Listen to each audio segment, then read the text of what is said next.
नमस्कार साथियों, मैं मुकेश यादव। आपके अपने YouTube channel MK study point पर बहुत बहुत स्वागत है। कल हम लोग जो पढ़े थे उस पर थोड़ा चर्चा करते हैं। देखते हैं कल हम लोग पढ़े थे कि अगर लोकसभा विघटित होता है तो प्रस्ताव पर क्या प्रभाव पड़ेगा, कब प्रस्ताव जो है समाप्त हो जाएगा और लोकसभा के विघटन पर कब प्रस्ताव जो है नहीं समाप्त होगा। इन सब बिंदु पर चर्चा हो चुकी है। आज का टॉपिक हम लोग का सबसे महत्वपूर्ण टॉपिक है, जो संसद के सत्र होते हैं।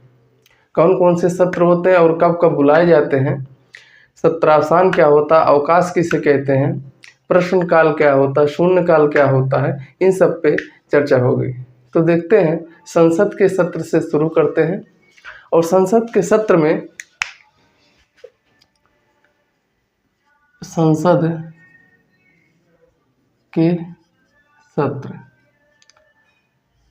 संसद के सत्र देखते हैं कि वर्ष भर में सामान्यतः तो 3 सत्र बुलाए जाते हैं। कौन कौन से सत्र हैं?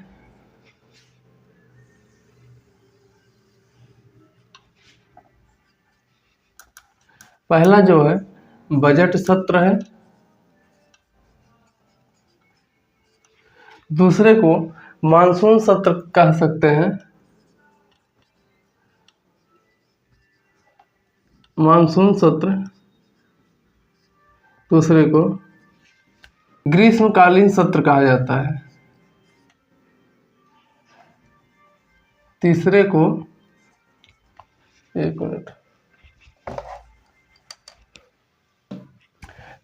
को शीतकालीन सत्र कहा जाता है, शीतकालीन सत्र कहा जाता है। अब इस मानसून सत्र को हम ग्रीष्मकालीन सत्र भी कह सकते हैं, ग्रीष्मकालीन सत्र भी कह सकते हैं। अब देखते हैं कि ये कब कब बुलाए जाते हैं। तो जो बजट सत्र होता है ये फरवरी से मई के बीच में, फरवरी से मई तक के बुलाया जाता है। और ग्रीष्मकालीन सत्र अगर देखें तो ग्रीष्मकालीन सत्र जो है जुलाई से अगस्त के बीच, जुलाई से अगस्त के बीच।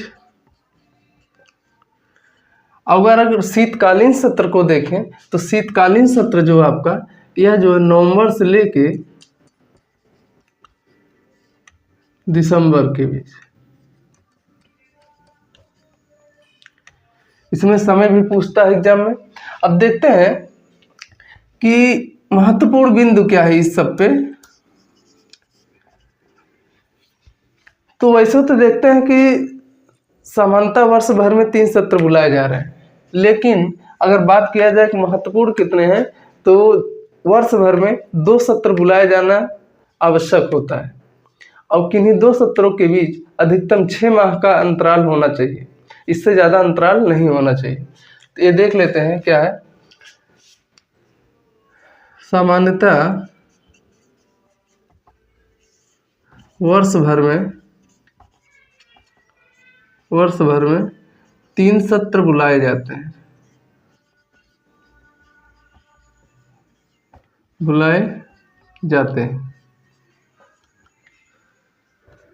दूसरी बात इसमें है कि अगर 3 सत्र नहीं बुलाए जा रहा है तो 2 सत्र अवश्य रूप से बुलाए जाए, 2 सत्र अवश्य रूप से बुलाया जाना आवश्यक है एक वर्ष में। तीसरे बिंदु अगर इस पे देखते हैं तो तीसरा बिंदु है कि 2 सत्रों के मध्य अधिकतम 6 माह से अधिक अंतराल नहीं होना चाहिए। 2 सत्रों के मध्य अधिकतम 6 माह से अधिक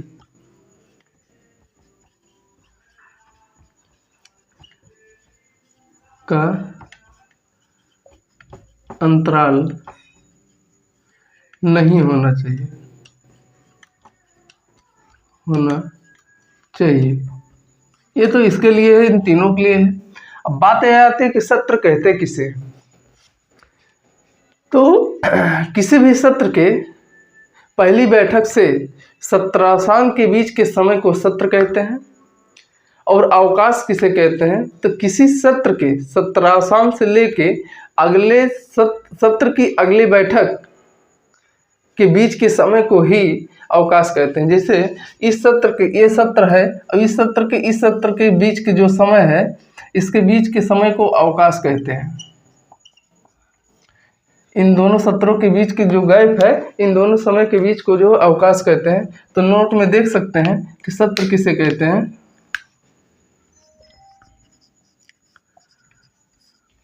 सत्र में देखें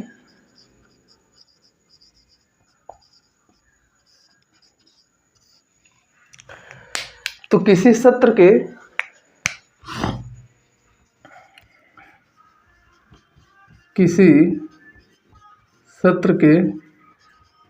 पहली बैठक से सत्रावसान के बीच के समय को सत्र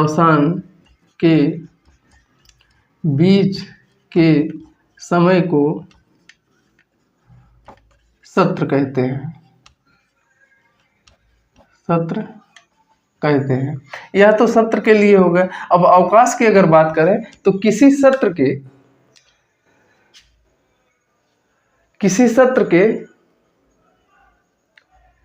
सत्रावसान से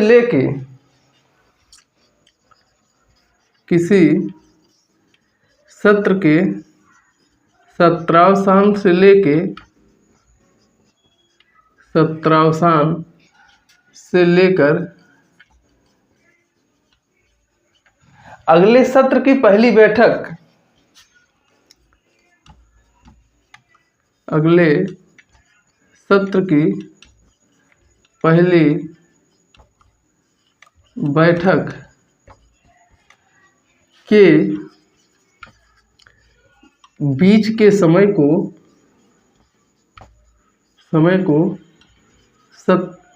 अवकाश कहते हैं। अवकाश कहते हैं। इस पे देखते हैं एक बार। देखिए, संसद के सत्र की बात अगर करें तो संसद के सत्र में 3 सत्र बुलाए जाते हैं। पहला है बजट सत्र, जो फरवरी से मई के बीच बुलाया जाता है। दूसरा है मानसून सत्र, इसे ग्रीष्मकालीन सत्र भी कहा जाता है, जो जुलाई से अगस्त के बीच में बुलाया जाता है। उसके बाद शीतकालीन सत्र है। शीतकालीन सत्र जो नवंबर से दिसंबर के बीच चलता है। अब बात यह आती है कि सामान्यतः वर्ष भर में 3 सत्र बुलाए जाते हैं, लेकिन अगर 3 सत्र नहीं बुलाए जा रहे हैं तो वर्ष भर में 2 सत्र अवश्य रूप से बुलाया जाना चाहिए। महत्वपूर्ण है। उसके बाद है कि 2 सत्रों के बीच अधिकतम 6 माह का अंतराल होता है। ये इम्पॉर्टेंट है, पूछा भी जाता है।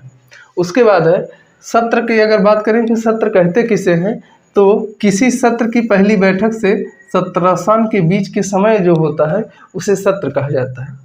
और उसी बीच अवकाश होता है। तो अवकाश को क्या कहते हैं कि किसी सत्र के सत्रावसान से लेके अगले सत्र की पहले बैठक के बीच का जो समय होता है उसे अवकाश कहा जाता है। जैसे इस सत्र समाप्त हुआ और ये सत्र शुरू होने के बीच के समय जो है इसे ही अवकाश कहा जाता है। यहाँ तक क्लियर हुआ। अब देखते हैं कि पहली बैठक बुलाए जाने के समय क्या होता है, दूसरी बैठक बुलाए जाने के समय क्या होता है। इसी में प्रश्नकाल होता है, शून्यकाल होता है, मौखिक प्रश्न को तारांकित प्रश्न भी कहते हैं और अतारांकित प्रश्न भी पूछे जाते हैं। इन्हीं सब में शामिल होता है। तो अगला देखते हैं।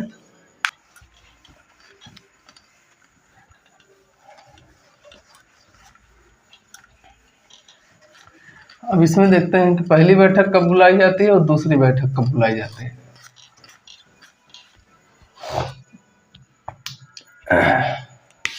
तो देखते हैं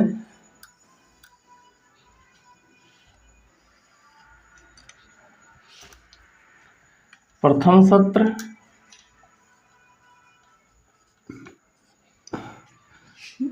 दूसरा सत्र,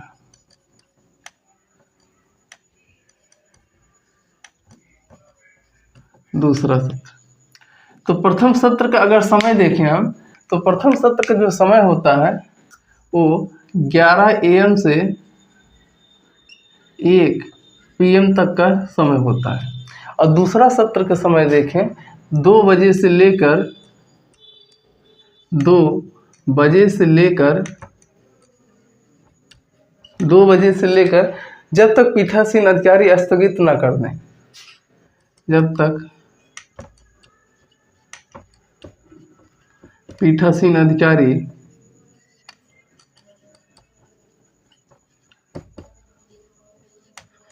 स्थगित ना कर दें तब तक ये जो दूसरा सत्र चलता रहता है। अब इसी में आता है कि प्रश्नकाल। अब प्रथम सत्र में ही आता है प्रश्नकाल और शून्यकाल। प्रश्नकाल जिसका समय होता है 11 बजे से 12 बजे के बीच, 11 से 12 बजे के बीच। और इसमें दूसरा है शून्यकाल। और शून्यकाल का समय 1 घंटा होता है। इसमें 12 से 1 बजे के बीच होता है। अब इसमें देखें प्रश्नकाल में, अगर देख सकते हैं प्रश्नकाल में 3 टाइप के प्रश्न पूछे जाते हैं। कौन कौन से हैं? पहला है मौखिक प्रश्न, मौखिक प्रश्न। दूसरा देखें अगर तो लिखित प्रश्न। और तीसरा अगर देखें तो अल्प सूचना पत्र के माध्यम से प्रश्न पूछा जाता है। अल्प सूचना पत्र के माध्यम से, पत्र के माध्यम से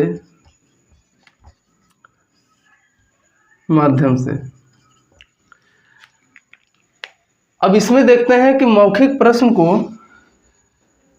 तारांकित प्रश्न भी कहा जाता है। तारांकित प्रश्न भी कहा जाता है और इसको जो है अतारांकित प्रश्न भी कहा जाता है। तारांकित प्रश्न भी कहा जाता है। इसमें क्या होता है, मौखिक प्रश्न या तारांकित प्रश्न में क्या होता है, इसमें संसद के सदस्यों द्वारा मौखिक रूप से प्रश्न पूछे जाते हैं और मंत्रियों द्वारा मौखिक रूप से उत्तर दिया जाता है। मौखिक प्रश्न में ये तारांकित प्रश्न है। और इसमें क्या होता है कि संसद के सदस्यों द्वारा लिखित रूप से प्रश्न पूछे जाते हैं और मंत्रियों द्वारा जो है इसे लिखित रूप से उत्तर दिया जाता है। और अल्प सूचना प्रश्न में क्या होता है, अल्प सूचना प्रश्न में क्या होता है, इसमें किसी लोक महत्व के समसामयिक मुद्दे पर जो है प्रश्न पूछा जाता है अल्प सूचना पत्र के माध्यम से। तो ये जो शून्यकाल हो गए, कहते हैं कि किताबों से मोहब्बत की है, नाम होने में वक्त लगेगा। किताबों से मोहब्बत की है, नाम होने में वक्त लगेगा। अगर किसी इंसान से की होती तो कब का बदनाम हो चुके होते। तो अब देखते हैं इसके आगे शून्यकाल। शून्यकाल यह जो है, ये तो इसका उल्लेख अगर देखें तो शून्यकाल का उल्लेख अगर हम देखते हैं तो शून्यकाल का उल्लेख ना तो संविधान में किया गया है और ना ही किसी संसदीय अधिनियम में किया गया और ना ही सदन के नियम में किया गया, बल्कि यह भारत की देन है। तो शून्यकाल का उल्लेख, शून्यकाल का उल्लेख ना ही संविधान में किया गया है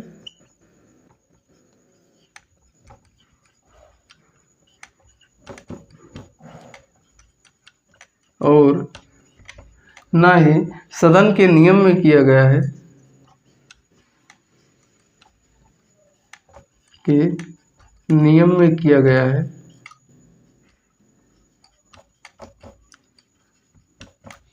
है, बल्कि यह भारत की देन है, भारत की देन है। ये जो शून्यकाल के लिए है, इसका उल्लेख ना तो किसी संविधान में किया गया, ना ही संसदीय अधिनियम में किया गया, ना ही सदन के नियम में कहीं किया गया, बल्कि यह जो भारत की देन है शून्यकाल का, ठीक, और ना ही किसी विदेशी स्रोत से ही ग्रहण किया गया है। ये भारत की खुद की देन है, शून्यकाल का उल्लेख जो किया गया है। इस प्रकार के सदन के सत्र हो गए, ठीक।